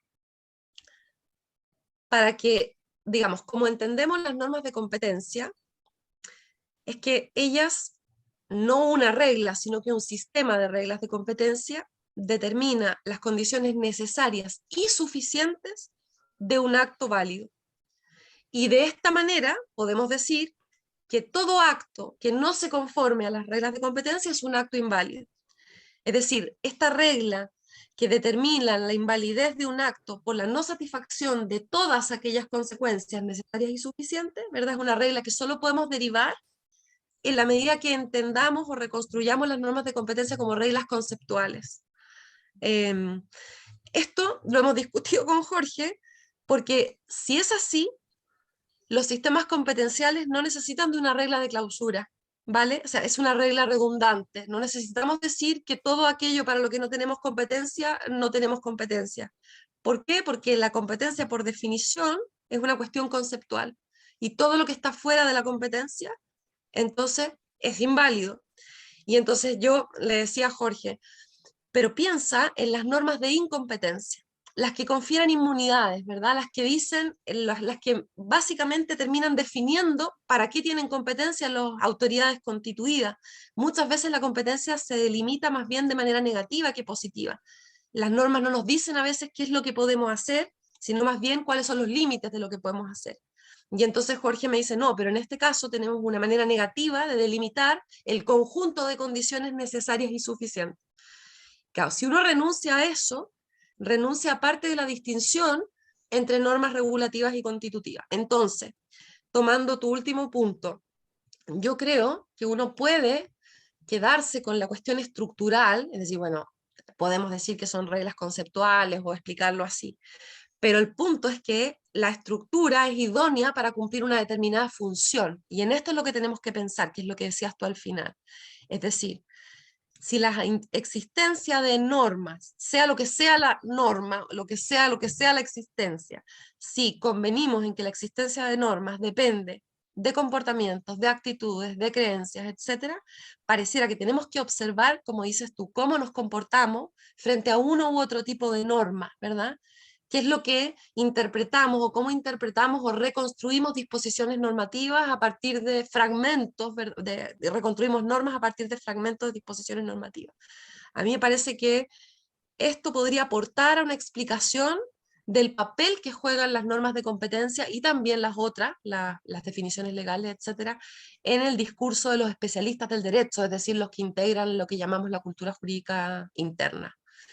Y entonces, ¿cómo conciliar estas dos cosas? Ese es el desafío. Ese es el desafío. Gracias, María Beatriz. Don Walter Antillón y luego don Sebastián Chavarría Lara. Adelante, don Walter. Sí, bueno, pues muchísimas gracias por esta conferencia. Me ha gustado muchísimo. yo quería decir que en realidad, si uno mira un poco, digamos, históricamente, la ciencia jurídica, se da cuenta de que las cosas no eran de ninguna manera como las estableció la ciencia jurídica moderna. Por ejemplo, en el caso de los romanos inventaron la ciencia jurídica, pero la inventaron y la desarrollaron sin derecho subjetivo. En Roma no había derechos subjetivos, había acciones, ¿verdad? Entonces, digamos, esto nos pone frente al hecho de que el derecho subjetivo es una figura prescindible. Los chinos, hasta hace poco tiempo, sobre la base de la moral confuciana, no conocían la figura del derecho, solo la del deber. Y bueno, construyeron una comunidad que ha durado milenios sin tener el concepto de derecho subjetivo. De manera que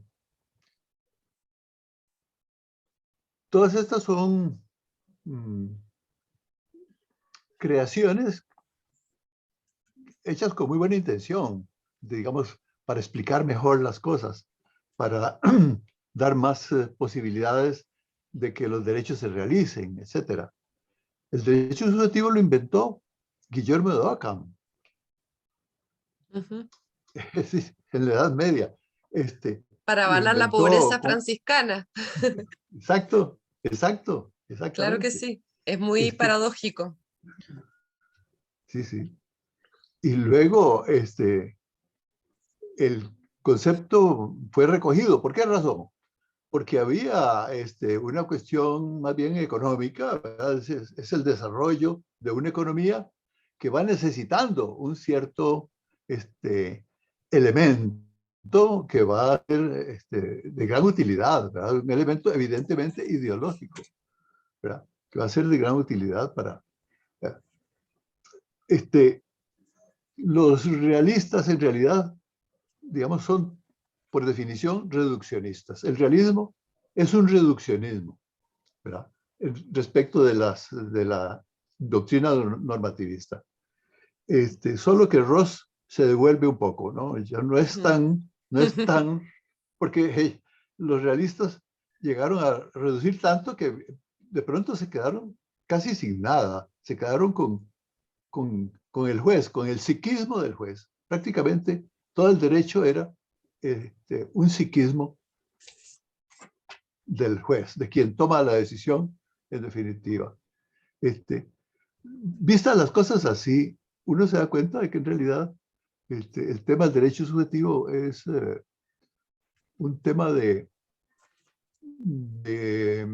digamos, comodín para resolver situaciones sustanciales de economía, fundamentalmente, ¿verdad? Bueno, ahí lo dejo, nada más. Nada más quería meter un poco. Sí, no, te lo agradezco mucho, Walter, de verdad. O sea, estoy completamente de acuerdo con todo lo que has dicho, me parece muy pertinente y comparto lo que tú dices.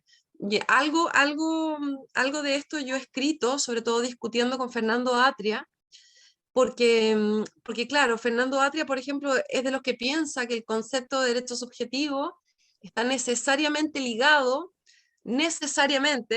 esto es bien importante decirlo, necesariamente ligado a una cierta ideología, digamos.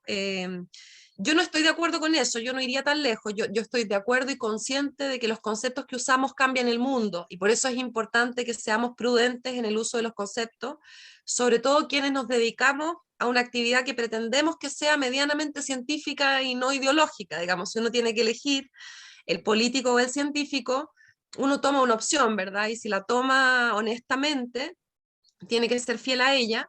Y yo diría, complementando lo que tú estás diciendo, que quizás lo que tenemos que hacer es reconocer usos de esas expresiones que son útiles, en el sentido útiles para una buena descripción, y hay otros usos que son claramente ideológicos, ¿verdad? Entonces yo creo que también no es que el uso de derechos subjetivos de por sí siempre necesariamente vaya a encubrir, ¿no es cierto?, una ideología. Yo no creo, porque la estructura de un derecho subjetivo ha demostrado servir para cosas distintas de aquellas para las cuales fue pensado.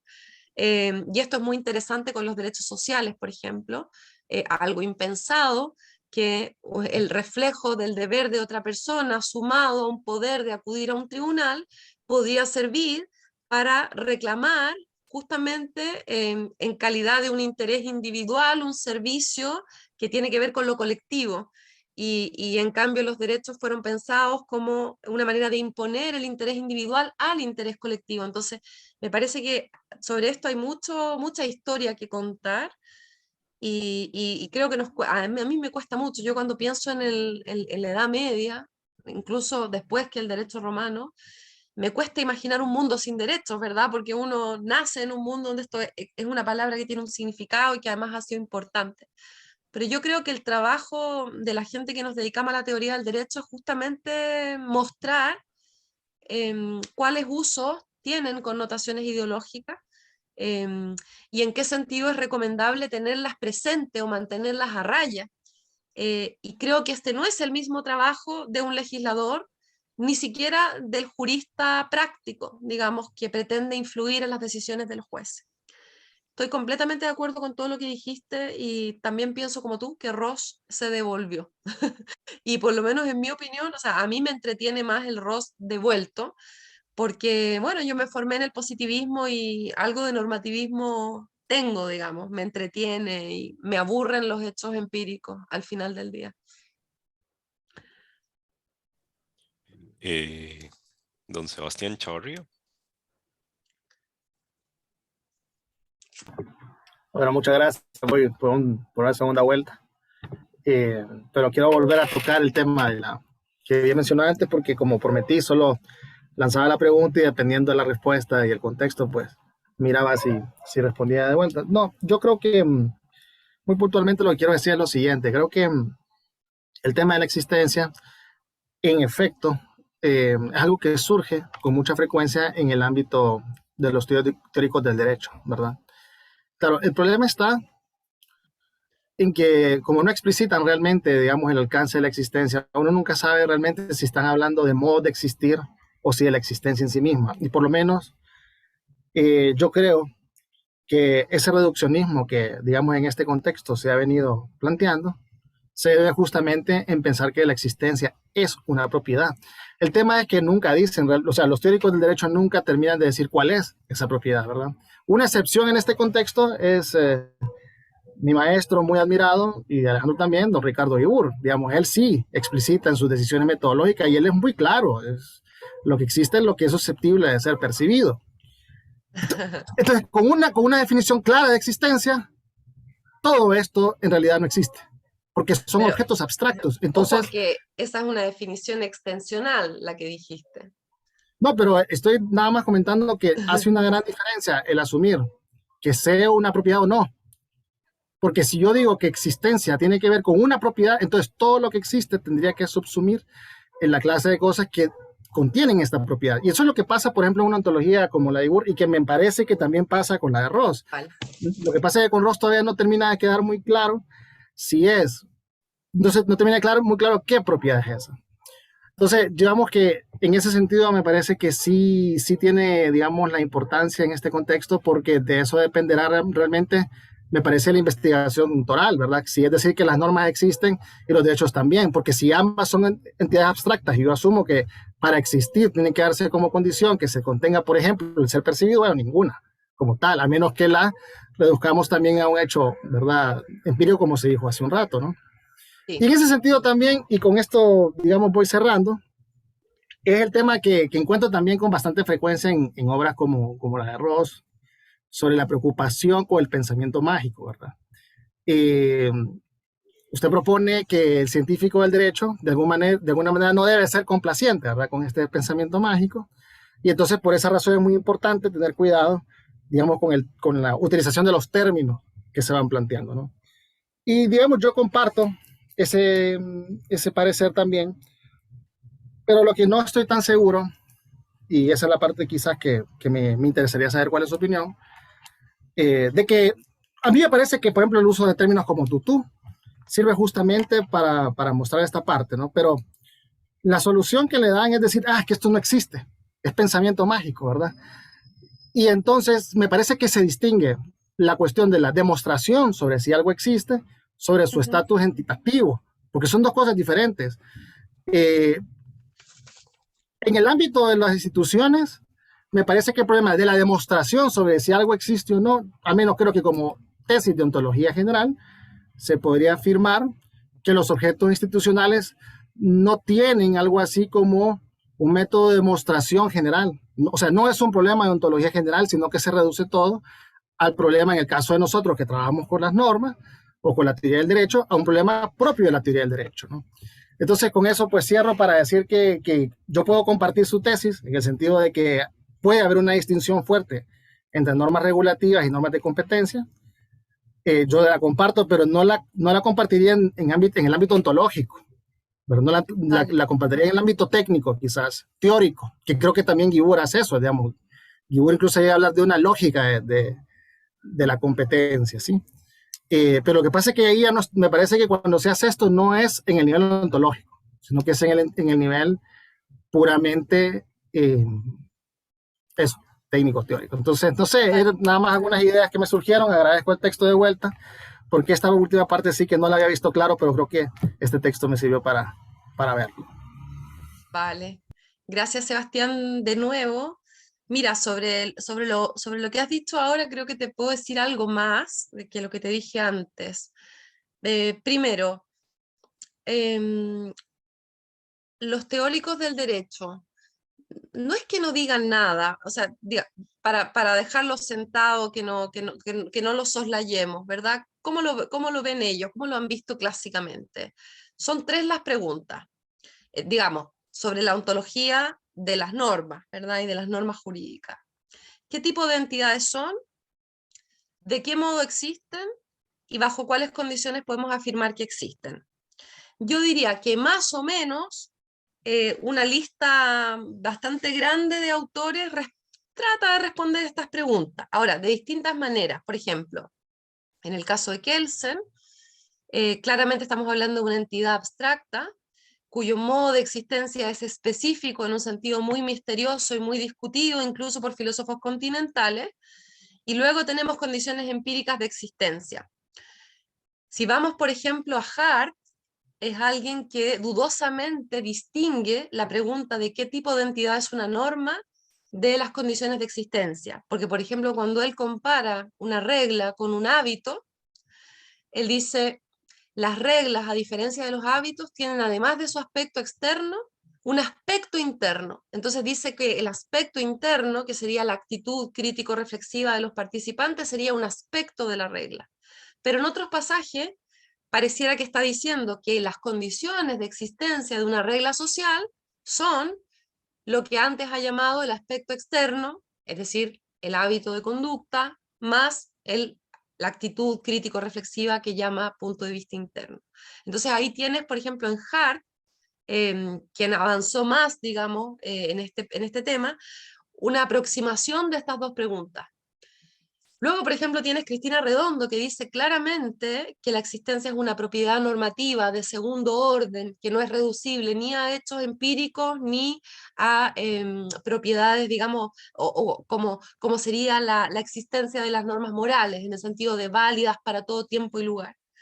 Entonces ella propone, dice aquí, una propiedad normativa, una propiedad de segundo orden, que tienen todas las normas que pertenecen, dice, a un sistema jurídico. Caracciolo, por ejemplo, critica a los positivistas porque dicen que justamente están intentando, no puede, según Caracciolo, siguiendo la tesis ontológica tradicional, no puede una entidad que es abstracta, su existencia no puede depender de condiciones empíricas, ¿verdad? Y se apega a la tesis tradicional, y los positivistas dicen que el desafío del positivismo normativista es justamente dar cuenta de que tenemos entidades que no son empíricas, pero que su existencia no es reducible a hechos empíricos. O sea, me parece que hay un esfuerzo obviamente ligado a desentrañar qué es una norma, ¿verdad? Y cuáles son sus condiciones de existencia, y esto en la medida en que esto está presupuesto en los discursos de los especialistas.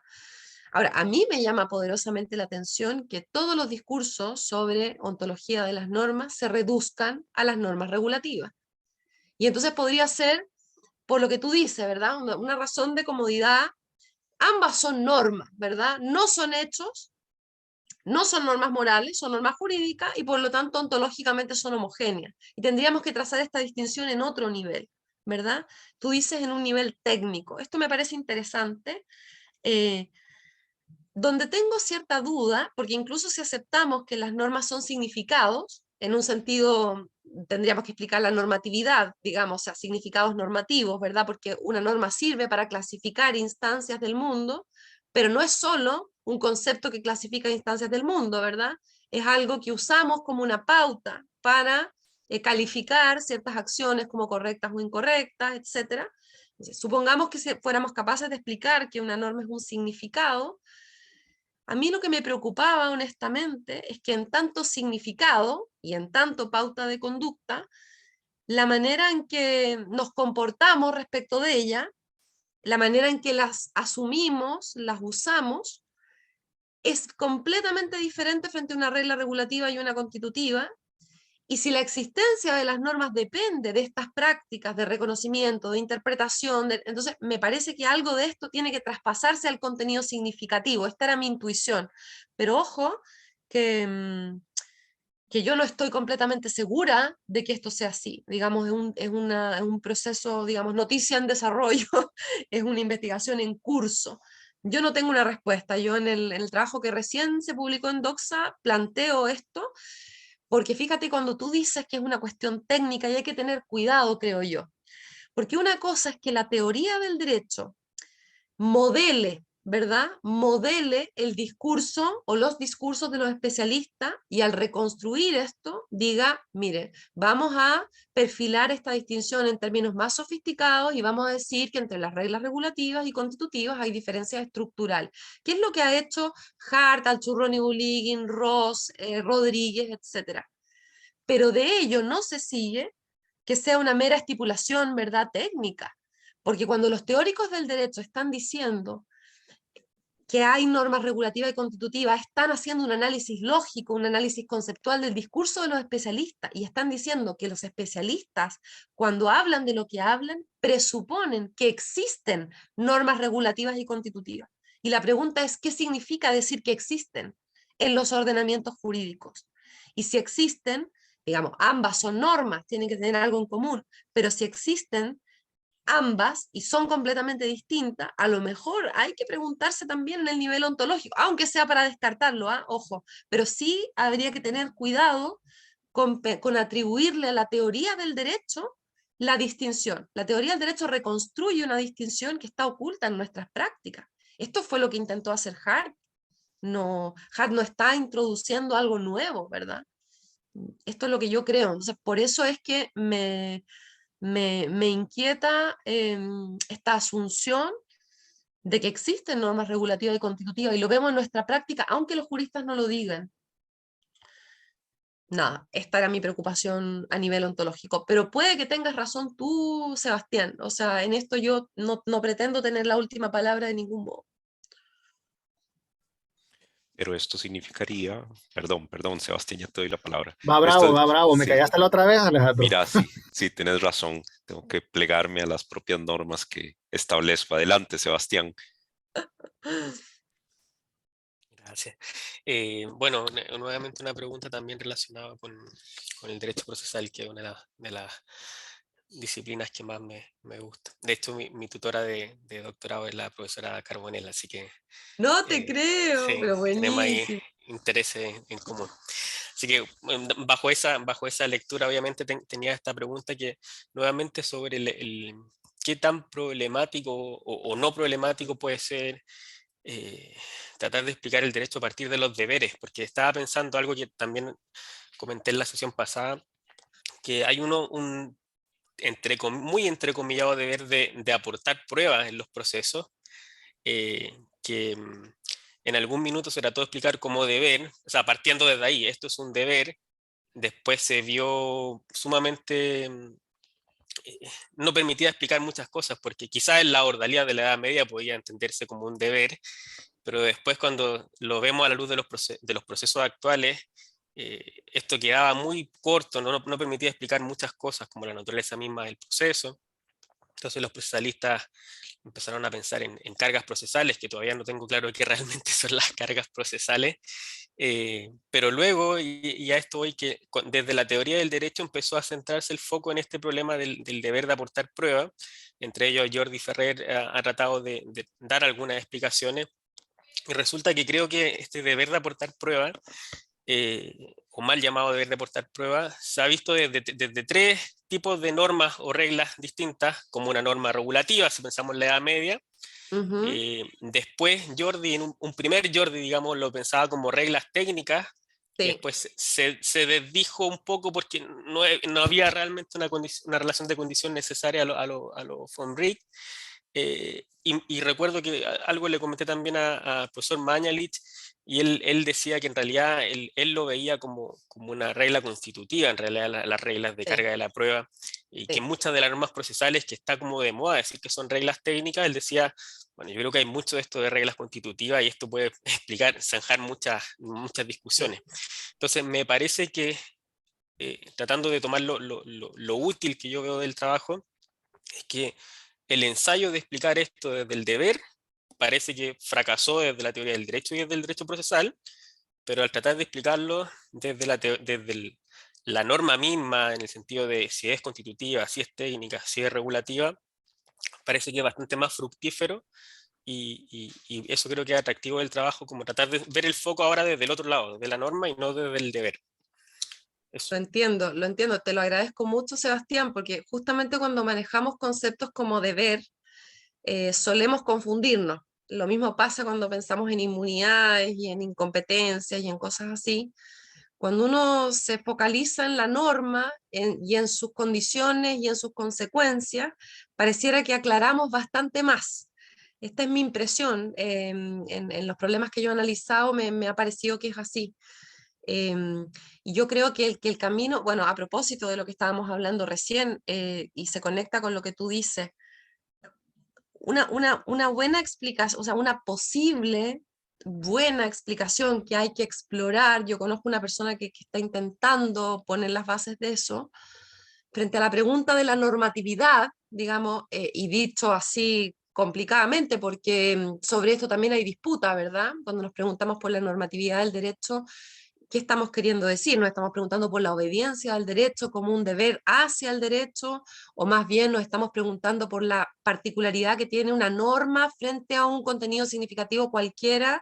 Esto es muy delicado, creo, pero me parece que las normas técnicas allí pueden jugar un papel en la medida que entendemos que el derecho es un artefacto, ¿verdad? Un artefacto, una creación humana que tiene ciertas funciones. Las normas técnicas yo las situaría en un nivel diferente. Entonces el von Wright de las normas técnicas, que las pone en línea con las determinativas y con las regulativas o prescriptivas, esto es problemático, y uno se da cuenta cuando lee otros escritos de von Wright y advierte que la norma técnica finalmente es un resumen de una inferencia práctica. Y si lo miramos así, por Dios que tiene que ver con la normatividad del derecho, ¿verdad? Y si el derecho cumple ciertas funciones, pareciera que las normas técnicas podrían formularse a partir de normas constitutivas y de normas regulativas, que serían la gran división que nos interesa.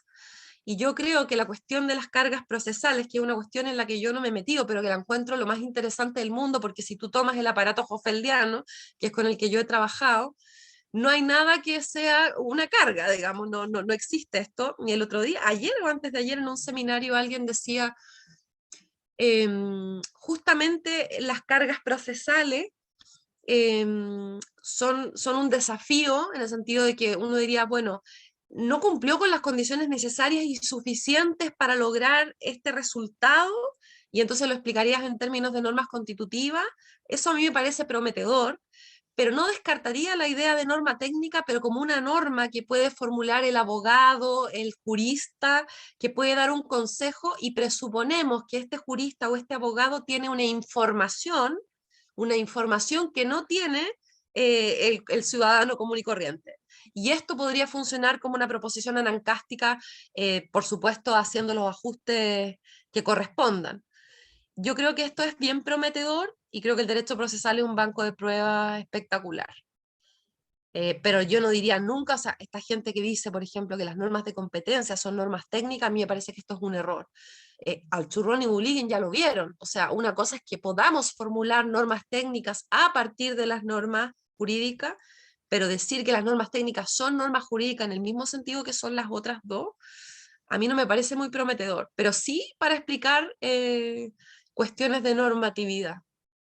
Y claro, yo me quedaría con estas herramientas que son mucho más finas, y ahí el problema con el que uno se encuentra, Sebastián, es finalmente con qué concepto de regla regulativa y de regla constitutiva trabajar, cuál es más fructífero, porque si te decantas por el de regla conceptual, en algunos aspectos es muy bueno, por ejemplo, para explicar que un sistema competencial no necesita una regla de clausura, vale, pero para explicar, por ejemplo, cómo las normas de competencia funcionan en la práctica, cómo se delimitan las potestades públicas, cómo es cierto que al final las autoridades públicas hacen mucho más de aquello para lo cual tienen expresamente competencia, para explicar eso no nos basta la idea de una regla conceptual.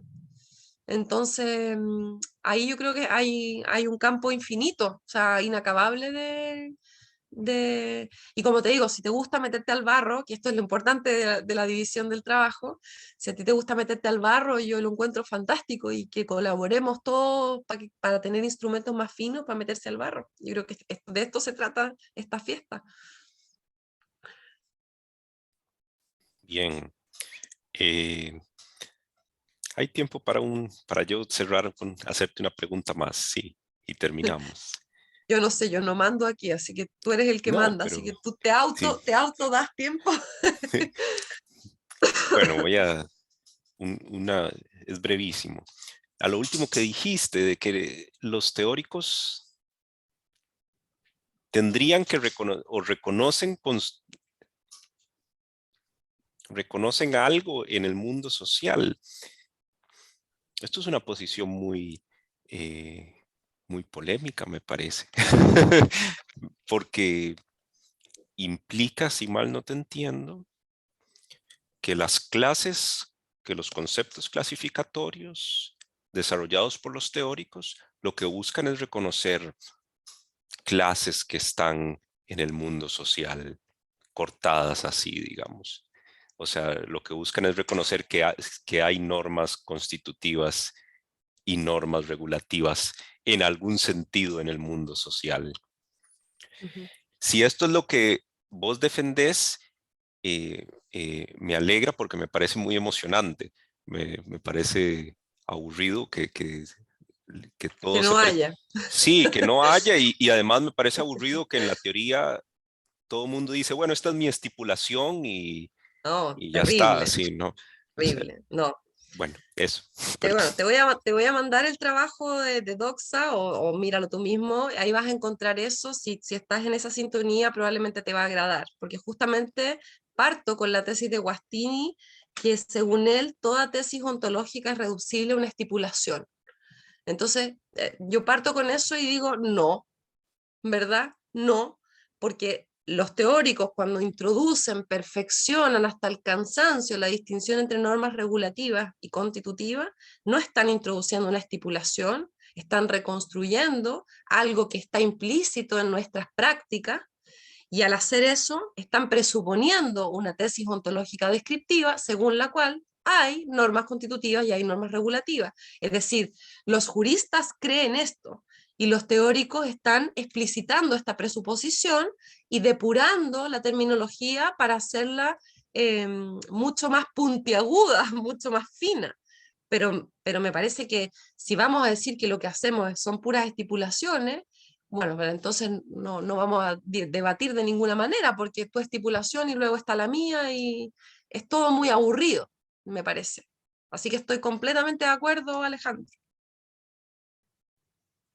Bueno, te agradezco demasiado que hayas sacado rato para conversar con nosotros. Ha estado muy emocionante y muy interesante. Y bueno, para el resto del seminario, nos vemos en 15 días, en donde tendrán la infausta suerte de escucharme exponer sobre sistemas normativos. Wow. Y nos vemos entonces, y eso es todo. Entonces, muchísimas gracias a todas y todos. Muchas gracias, Alejandro, por la invitación. Para mí también ha sido muy interesante conversar con usted. Las preguntas impresionantemente buenas, todas las observaciones muy interesantes. Apunté varias cosas que me van a servir. Gracias por la paciencia y por la seriedad con que se tomaron mi trabajo. Y espero que sigan trabajando así, porque realmente es muy bonito lo que están haciendo. Así que felicitaciones también por eso. Que Buenas estén muy bien. noches. Buenas Un noches. gusto. Hasta luego. Hasta luego. Buenas noches, hasta luego, gracias.